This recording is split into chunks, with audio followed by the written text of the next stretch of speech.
Everyone, कैसे हो आप लोग? I hope you all are doing very well. मैं हूं Joshika from Learno Hub, the free learning platform जहां पर आप पढ़ सकते हो physics, chemistry, biology, maths absolutely for free at learnohub.com।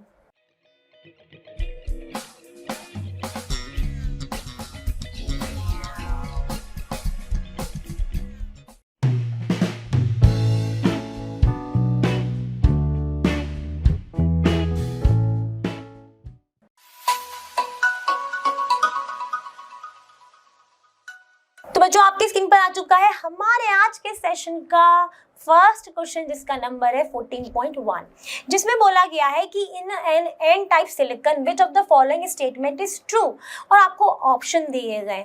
Option को पढ़ने से पहले जल्दी से हम रिकॉल कर लेते हैं एन टाइप के बारे में। तो हम जानते हैं कि अगर हमारा सेमीकंडक्टर है तो एक तो होता है वो प्योर, जिसको हम कहते हैं इंट्रिंसिक सेमीकंडक्टर, और एक होता है इम्प्योर, जिसको हम कहते हैं एक्सट्रिंसिक सेमीकंडक्टर। एक्सट्रिंसिक सेमीकंडक्टर में हमारे होते हैं दो तरीके के, एक होता है एन टाइप और एक होता है आपका पी टाइप। ठीक है, एन टाइप में क्या होता है कि यहाँ पर जो डोपिंग की जाती है, मतलब जो इम्प्योरिटीज मिलाई जाती हैं, वो होती हैं आपकी पेंटावेलेंट। अब पेंटावेलेंट कौन सी होती है? जहां पर इनकी जो वैलेंस ऑर्बिट है उसमें आउटर मोस्ट जो शेल है वहां पर रहते हैं इनके 5 वैलेंस इलेक्ट्रॉन। ठीक है, एंड पी टाइप में क्या होता है? तो पी टाइप में होते हैं हमारे ट्राईवैलेंट इम्प्योरिटीज ऐड कहते हैं, या फिर आप कह सकते हो ट्राईवैलेंट डोपिंग की जाती है, जहां पर इसके आउटर मोस्ट शेल में रहते हैं 3 वैलेंस इलेक्ट्रॉन। अब यहाँ पर जो पेंटावेलेंट ग्रुप होता है वो हमारा होता है जिसमें हमारे एलिमेंट्स आते हैं न्यूज़पेपर, आज सब बिकेगा। ये मैंने याद करने का अपना ट्रिक बनाया है, आप चाहो तो ये ही कर सकते हो या फिर आप दूसरा भी कर सकते हो। तो ये हो गया news, nitrogen, phosphorus, arsenic, antimony, bismuth. ठीक है, एंड यहाँ पर आता है बाबू अली गए इंडिया, थाईलैंड। ठीक है, तो यहाँ तक इतनी बात हमने समझ ली। अब एन टाइप में जो हमारे मेजॉरिटी कैरियर्स रहते हैं वो रहते हैं इलेक्ट्रॉन्स, एंड पी टाइप में हमारे जो रहते हैं वो रहते हैं हमारे होल्स। अब कैसे याद करोगे कि पी टाइप में ही हमारे होल्स है? क्योंकि पी से हम समझते हैं पॉजिटिव, पॉजिटिव कौन सा होता है? होल्स, है ना। एंड एन टाइप हम समझते हैं नेगेटिव, नेगेटिव कौन से होते हैं? इलेक्ट्रॉन। ऐसे याद कर सकते हो। ठीक है, तो यहाँ पर इतनी बात अगर समझ में आ गई, अब देखते हैं अपने ऑप्शंस को। देखो, ए में क्या बोला है कि electrons are the majority carriers and trivalent items are the dopants. अब पहले जैसी ही लाइन पड़ी, और इलेक्ट्रॉन्स तो ना मेजॉरिटी कैरियर्स हैं, तो मैं तो इसी को टिक कर देता हूँ। नहीं ना, क्यों नहीं? क्योंकि ट्राईवैलेंट आइटम्स तो यहाँ पर डोपिंग नहीं होती ना, बिल्कुल नहीं होती है, तो ये तो गलत हो गया। इतना सही था, बट इसके बाद वाली लाइन हमारी गलत हो जाती है। फिर बी पार्ट में बोला है कि electrons are the minority carrier, तो स्टार्टिंग में ही गलत है। एन टाइप में तो मेजॉरिटी होते हैं, तो इसको तो मैंने आगे पढ़ ही नहीं रही। फिर देखते हैं सी में क्या बोला है कि holes are the minority carriers and pentavalent items are the dopants. बिल्कुल, अगर इलेक्ट्रॉन्स मेजॉरिटी में है तो होल्स तो माइनॉरिटी में होंगे ही, तो ये भी सही है और पेंटावेलेंट भी सही है। डी पार्ट भी पढ़ लो, holes are the majority carriers, बिल्कुल गलत है क्योंकि ये एन टाइप है। तो यहाँ पर आपका ऑप्शन हो जाएगा सी, जहां पर आपका बोला गया है कि holes are the minority carriers and pentavalent items are the dopants. ठीक है, तो यहाँ तक हमने सॉल्व कर लिया, मतलब फर्स्ट पार्ट। मतलब हमारा फर्स्ट क्वेश्चन होता है सॉल्व। हम देखेंगे अपना अगला क्वेश्चन और इसका आंसर हम देख ही चुके हैं सी। चलो बढ़ते हैं अपने नेक्स्ट क्वेश्चन की तरफ। तो बच्चों, आपकी स्क्रीन पर आ चुका है हमारा 14.2। 14.2 में क्या बोला है कि विच of the statements given in exercise 14.1, जिसको मैंने लिख दिया फिर से यहाँ पे, is true for P type semiconductor. इसका आंसर तो मैंने फर्स्ट में भी दे दिया था, तो फर्स्ट में भी मैंने आपको लिखवाया था, फिर से पढ़ लो option. Electrons are the majority carriers, नहीं, क्योंकि हमारा है पी, पी मतलब पॉजिटिव, पॉजिटिव मतलब होल्स। याद आ रहा है कुछ मैंने बताया था? तो मतलब पहला तो आपका गलत हो गया है। फिर है electrons are the minority carriers and pentavalent items are the dopants, नहीं, इलेक्ट्रॉन्स माइनॉरिटी होते हैं लेकिन पेंटावेलेंट तो नहीं होता है क्योंकि वो तो एन टाइप में ही हो गया था। फिर अगर सी देखोगे तो होल्स आर द माइनॉरिटी, बिल्कुल गलत, ये भी गलत। अब देखते हैं डी ऑप्शन में क्या बोला है, holes are the majority carriers and trivalent items are the dopants. बिल्कुल, मैंने यही तो बताया था। यहाँ पर कौन कौन सी डोपिंग थी? बाबू अली गए India, Thailand, that is boron, aluminium, indium, ये वाला ऑप्शन था ना आपके पास। तो यहाँ पर होस्ट जो है वो आपके रहेंगे मेजॉरिटी कैरियर्स, और डोपिंग आपकी की जाएगी वो वाले आइटम्स में जिनके आउटरमोस्ट शेल में आपके रहने वाले हैं 3 वैलेंस इलेक्ट्रॉन्स। ठीक है, बात हो गई क्लियर। इसका मतलब इसका आंसर हो गया है डी। अब जैसे ही डी मिल गया, सेकंड क्वेश्चन सॉल्व हो गया। देखेंगे अपना थर्ड क्वेश्चन। तो बच्चों आपकी स्क्रीन पर आ चुका है हमारा अगला क्वेश्चन, इसका नंबर है 14.3। 14.3 में क्या बोला गया है कि आपके पास है कार्बन, सिलिकॉन, जर्मेनियम के पास है 4 valence electrons each, and these are characterised by valence and conduction band separated by energy band gap respectively equal to Eg carbon, Eg silicon, Eg germanium. Which of the following statement is true. ठीक है, तो यहाँ पर हमने जानते हैं कि जो अगर वैलेंस बैंड और कंडक्शन बैंड के बीच में जो गैप होता है जिसको हम क्या बोलते हैं, एनर्जी गैप बोलते हैं। ठीक है, तो ये इस तरीके समझ सकते हैं आप कि अगर ये हमारा वैलेंस बैंड है, ये हमारा कंडक्शन बैंड है, तो इन दोनों के बीच में जो गैप है that is Eg। Okay, and यहाँ पर पूछा गया है कि किसका जो बैंड एनर्जी बैंड गैप है वो ज़्यादा है इन तीनों में। ठीक है, तो हम क्या जानते हैं कि जो कार्बन होता है, कार्बन में जो N की वैल्यू होती है वो क्या रहती है, कार्बन में N की वैल्यू रहती है आपकी 2। ये किसमें है, कार्बन में। ठीक है, 2 आपके जो है आउटर मोस्ट शेल में आपका ये हो गया, सेकेंड ऑर्बिट में आपका ये रहेगा। फिर आपका है सिलिकॉन की देखोगे तो N की वैल्यू होती है 3, एंड जर्मेनियम में देखोगे तो N की वैल्यू होती है 4। ठीक है, अब यहाँ पर जो N की वैल्यू है जिसकी सबसे ज़्यादा है उसका जो एनर्जी बैंड गैप है वो सबसे कम है। ठीक है, तो अगर हम लोग यहाँ पे देखें तो इसका जो एनर्जी बैंड गैप है वो ज़्यादा रहेगा, सबसे कम तो इसी की वैल्यू है तो ये सबसे ज़्यादा हो जाएगा, फिर सिलिकॉन का हो जाएगा, फिर आपका जर्मेनियम का हो जाएगा।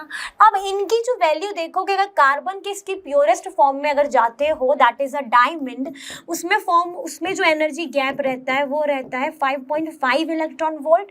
अगर आप सिलिकॉन की बात करोगे तो सिलिकॉन का रहता है 1.1 इलेक्ट्रॉन वोल्ट, एंड जर्मेनियम का रहता है 0.73 कुछ रहता है इलेक्ट्रॉन वोल्ट।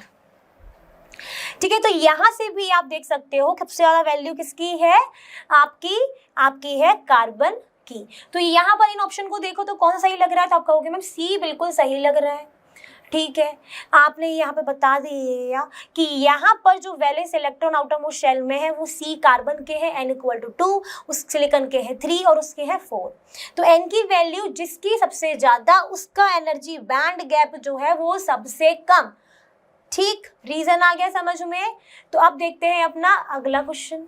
तो बच्चों आपकी स्क्रीन पर है हमारा 4th क्वेश्चन इसी चैप्टर का, जिसमें पूछा गया है कि in N unbiased p-n junction hole diffuse from p region to n region because, आपके पास ऑप्शन दिए गए। अब इस ऑप्शन को पढ़ने से पहले आपको ये पता होना चाहिए कि what do you mean by this unbiased. Unbiased का मतलब क्या होता है कि वहां पर जो उसके टर्मिनल्स हैं वो किसी भी वोल्टेज सोर्स से कनेक्टेड नहीं है। मतलब यहाँ पर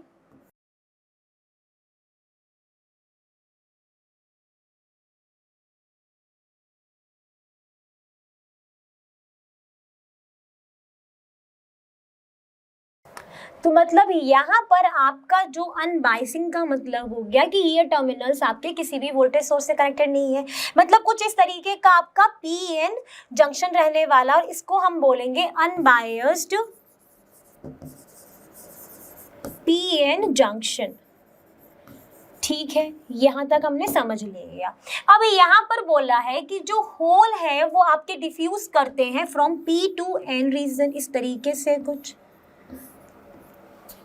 ठीक है, अब ये इस तरीके का क्यों होता है यही यहाँ पर क्वेश्चन है। ठीक है, अब यहाँ पर एक वर्ड यूज किया है दैट इज दिस डिफ्यूज। अब जब भी आप p-n जंक्शन पढ़ रहे थे तो वहां पर आपने 2 ही वर्ड पढ़े होंगे, एक था आपका डिफ्यूजन और एक था आपका ड्रिफ्ट। डिफ्यूजन कब होता है कि जब आपका जो चार्ज कैरियर्स जो है वो फ्लो कब करते हैं, जब कंसंट्रेशन ग्रेडियंट होता है। इसका मतलब क्या है कि हमेशा डिफ्यूजन होता है from higher concentration to lower concentration. That means अगर P जो है वो अगर N से रीजन में जा रहे हैं, इसका यहाँ पर मतलब हो जाएगा जो कंसंट्रेशन है आपका होल्स का P में वो क्या है, ज्यादा होगा एज कंपेयर टू N, क्योंकि N में जो कंसंट्रेशन आपका इलेक्ट्रॉन्स का है सबसे ज्यादा होने वाला है। ठीक है, तो इसीलिए यहाँ से होल्स जो है डिफ्यूज हो रहे हैं फ्रॉम P टू N। यहाँ पर कहीं कहीं पर इलेक्ट्रॉन भी होंगे but as compare to holes वो बहुत कम होंगे इन P रीजन, और यहाँ पर इसी तरीके से होल्स बहुत कम होंगे as compare to P region. आ गई बात समझ में? डिफ्यूजन कब होता है तो आप बोलोगे ड्यू टू, जब भी हमारा कंसंट्रेशन ग्रेडियंट होगा तभी होता है आपका डिफ्यूजन। इसका मतलब वो हमेशा होगा higher concentration to lower concentration.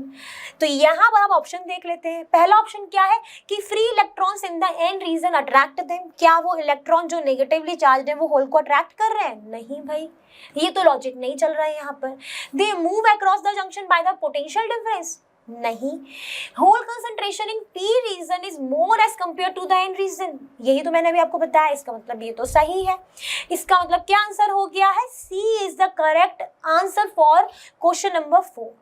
अब क्वेश्चन नंबर 4 को करते हैं लॉक और देखते हैं अपना अगला क्वेश्चन। तो बच्चों आपकी स्क्रीन पर क्या है हमारा क्वेश्चन नंबर 14.5। 14.5 में क्या बोला गया है कि when a forward bias is applied to PN junction it.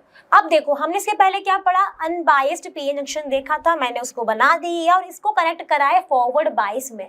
Forward bias का मतलब क्या होता है कि पी टर्मिनल को हमें कनेक्ट करना है पॉजिटिव साइड से बाइसिंग के या फिर पोटेंशियल से, एंड एन को कनेक्ट करेंगे हम नेगेटिव से। तो ये हमारा क्या हो जाता है, फॉरवर्ड बायस कहलाता है। ठीक है, हमने प्रीवियसली देखा कि यहाँ पर क्या होता है, डिफ्यूजन होता है होल्स का from higher potential to lower potential. ठीक है, देखा था ना। एंड उस डिफ्यूजन के कारण यहाँ पर एक बैरियर क्रिएट होता है due to the recombination of electron hole pair, और यहाँ पर क्रिएट हो जाते हैं आपके P तरफ क्रिएट हो जाते हैं नेगेटिव आयंस, एंड N तरफ कनेक्ट हो जाते हैं आपके फॉर्म हो जाते हैं पॉजिटिव आयन। एंड जहां पर ये फॉर्म होते हैं उस आप बैरियर को बोलते हो पोटेंशियल बैरियर, या फिर आप कह सकते हो बैरियर पोटेंशियल। ठीक है, अब हम जानते हैं कि आयंस के कारण भी एक इलेक्ट्रिक फील्ड प्रोड्यूस्ड होती है, तो वो आपकी होती है from positive to negative, that is this one. ठीक है, एंड यहाँ पर जब आपने बाइसिंग करी तो बाइसिंग करने के बाद यहाँ पर भी एक इलेक्ट्रिक फील्ड होगी, किसके कारण, इस बाइसिंग के कारण कह सकते हो एक्सटर्नल इलेक्ट्रिक फील्ड प्रोड्यूस्ड होगी। वो एक्सटर्नल इलेक्ट्रिक फील्ड जो है वो आपकी रहेगी इस डायरेक्शन में from higher potential to lower potential, तो मतलब यहाँ पर रहने वाली है। ठीक है, तो यहाँ पर आप देखोगे कि ये जो एक्सटर्नल इलेक्ट्रिक फील्ड जो है आपकी, वो जो पोटेंशियल बैरियर की जो इलेक्ट्रिक फील्ड है उसके अपोजिट है। दोनों ही क्या कर रहे हैं, एक दूसरे को अपोज कर रहे हैं। इस अपोज होने के कारण यहाँ पर जो पोटेंशियल बैरियर है वो लोअर होने लगता है। आ रही है बात समझ में? तो वो कम होने लगता है। अब रीजन इतना डिटेल में नहीं जा रहे क्योंकि मैं यहाँ पर अज्यूम कर रही हूँ कि आपने जो वन शॉट वीडियो है सेमीकंडक्टर चैप्टर का उसको पूरा अच्छे से ना पढ़ रखा है, तो आपको इतना पता होगा यहाँ पर। तो यहाँ पर आप ऑप्शन देखो, रेजेस द पोटेंशियल बैरियर नहीं है, reduces the majority carrier current to zero नहीं है, लोअर्स द पोटेंशियल बैरियर, अभी तो मैंने यही बताया कि लोअर हो जाती है, सही है, नन ऑफ द अबव। तो हमारा यहाँ पर जो आंसर है वो हो जाएगा आपका सी। अब जैसे ही आंसर मालूम पड़ गया आप देखेंगे अपना 6th क्वेश्चन। तो बच्चों आपकी स्क्रीन पर आ चुका है हमारा 6th क्वेश्चन, जिसका बोला गया है, जिसमें क्या दिया गया है कि in half way rectification what is the output frequency if the input frequency is 50 hertz, and what is the output frequency of a full wave rectifier for the same input frequency. ठीक है, तो यहाँ पर अगर हम given portion की बात करें तो गिवन में आपके पास है इनपुट फ्रीक्वेंसी, जिसको आप बोल सकते हो Fi which is equal to 50 hertz, और ये किसके लिए दी गई है, हाफ वेव रेक्टिफिकेशन के लिए दी है। एंड फिर आपको कैलकुलेट करना है output frequency for half wave rectification. And जब आपका फुल वेव में भी आपको यही कंसीडर करना है, तो फुल वेव के लिए भी आपको कैलकुलेट करना है एफ नॉट। ठीक है, अब जब हाफ वेव रेक्टिफिकेशन की या फिर रेक्टिफिकेशन की बात की गई है, तो वहां पर जो आपका इनपुट होता है वो एसी होता है कि डीसी, तो आप कहोगे एसी होता है। तो यहाँ पर जो इनपुट में हो रही होगी वेव फॉर्म, हम मान लेते हैं कुछ इस तरीके की होगी।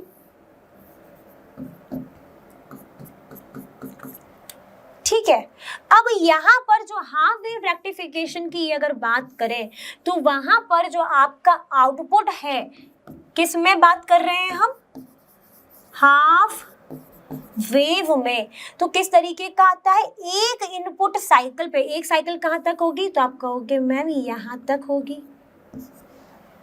तो एक इनपुट साइकिल पर, ये जो आपकी एक इनपुट साइकिल है, ये जो फ्रीक्वेंसी है, तो ये आपका एक इनपुट पर एक ही आएगी, फिर दूसरे पर दूसरी आती है, इस तरीके से चलती है। ठीक है, तो यहाँ पर आप लिखोगे कि हाफ वेव रेक्टिफिकेशन में one output for every one input cycle. तो यहाँ पर जो आपकी फ्रीक्वेंसी रहती है, output frequency, which is equal to the input frequency, that is 50 hertz. ठीक है, तो यहाँ पर आपकी फ्रीक्वेंसी क्या रहेगी, वही रहेगी। ठीक, ये आपने इस चैप्टर में भी अच्छे से ना हाफ वेव रेक्टिफिकेशन पढ़ा होगा, बहुत अच्छे से पढ़ा होगा। अब यहाँ पर इसी क्वेश्चन में क्या पूछा गया है कि अगर हमारा इनपुट यही रहता है कितना, 50 हर्ट्ज का, एंड तो हम यहाँ पर अगर फुल वेव रेक्टिफिकेशन करते हैं, हमको क्या बोला है कि इनपुट वही रखो। अब बताओ आउटपुट फुल वेव रेक्टिफिकेशन का। फुल वेव रेक्टिफिकेशन के टाइम पर क्या होता है कि हमें हर एक सिंगल इनपुट के लिए हमें 2 आउटपुट साइकिल मिलती है, क्योंकि यहाँ पर हम यूज क्या करते थे, 4 डायोड्स का हम यूज करते हैं। आपको फिगर अगर याद हो तो यहाँ पर जो आउटपुट है किसका, फुल वेव रेक्टिफिकेशन का, वो कुछ इस तरीके का होता है। अब फुल वेव में एक इनपुट के लिए आपका 2 आउटपुट मिल रहे हैं। देखो यहाँ तक एक इनपुट है एक टाइम पीरियड पर, यहाँ तक टाइम पीरियड होता है, इस पे कितने हैं, आपके 2 आउटपुट मिले हैं। देखो यहाँ पर, तो यहाँ पर जो आपकी फ्रीक्वेंसी है वो क्या हो जाएगी, डबल हो जाएगी। तो यहाँ पर इसके लिए जो आपकी फ्रीक्वेंसी आएगी वो हो जाएगी 2f5 which is 2 × 50, that is 100 hertz. ठीक है, तो ये बात हमने कर ली फुल वेव रेक्टिफायर की, और हमने बात करी किसकी, हाफ वेव रेक्टिफायर की, जहां पर output frequency is equal to the input frequency, and for full wave rectification output frequency is just get doubled to the input frequency. ठीक, अब इस क्वेश्चन को करते हैं लॉक और चलते हैं अपने अगले क्वेश्चन की तरफ। तो बच्चों आई होप आज हमने जितने भी क्वेश्चन सॉल्व किए फ्रॉम क्वेश्चन 1 टू क्वेश्चन 11 आपको हो गए होंगे एकदम क्लियर। जैसा कि आप जानते ही हो लर्नोवा फ्री है पर बेस्ट, और यहाँ पर आपको मिलता है physics, chemistry, biology, maths absolutely for free at learnohub.com। Thank you.